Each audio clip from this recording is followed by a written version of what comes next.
Hi friends, అందరూ ఎలా ఉన్నారు? Welcome to my YouTube channel. నేను లాస్ట్ వీడియోలో చెప్పాను కదండి, మేము శ్రీకాళహస్తి నుంచి కాణిపాకం వెళ్తున్నామని చెప్పి మేము 1.5 అవర్లో అక్కడికి వెళ్ళిపోయాము. ఆ రోజు నైట్ రూమ్ సెర్చ్ చేసుకుంటే మాకు గుడి ముందే రూమ్ దొరికింది. ఒక్కొక్క రూమ్కి 800 ఛార్జ్ చేస్తున్నారు.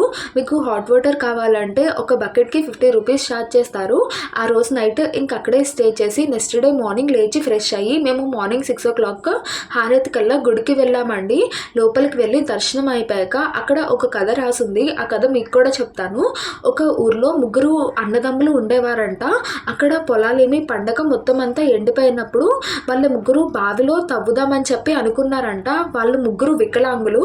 ఒకరికి కళ్ళు కనిపించవు, ఒకరికేమో చెవుడు, ఇంకొకరికేమో మాటలు రావు. వాళ్ళ ముగ్గురు బావిలోంచి నీళ్ళు వస్తాయేమో అని చెప్పి వాళ్ళు తవ్వుతుండగా ఒక బండరాయికి గుణపం తగిలి అందులోంచి రక్తం వచ్చి వాళ్ళ ముగ్గురు మీద పడిందంటండి. అప్పుడు వాళ్ళ ముగ్గురికి ఏదైతే లోపాలు ఉన్నాయో అవన్నీ మాయమైపోయాయంట.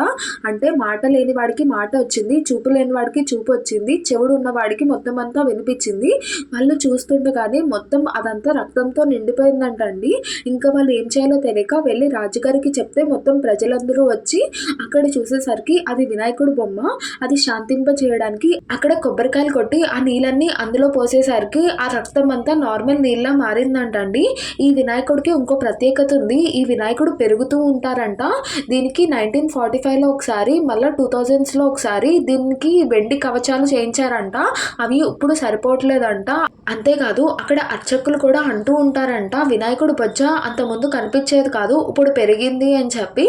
అంటే వినాయకుడు పెరుగుతుందని చెప్పి అందరూ నమ్ముతారండి.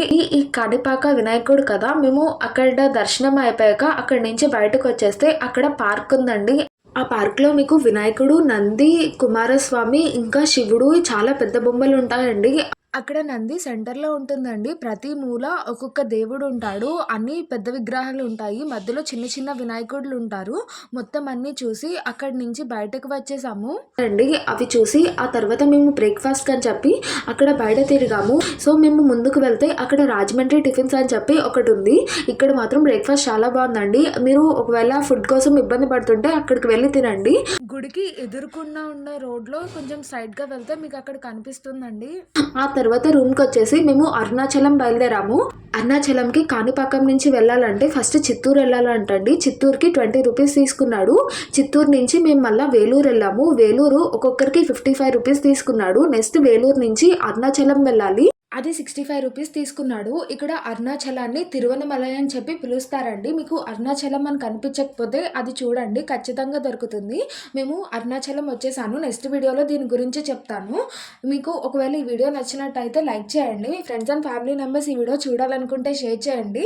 నెక్స్ట్ పెట్టే వీడియో చూడాలనుకుంటే సబ్స్క్రైబ్ చేసుకోండి. That's all for this video. Bye bye. Thanks for watching.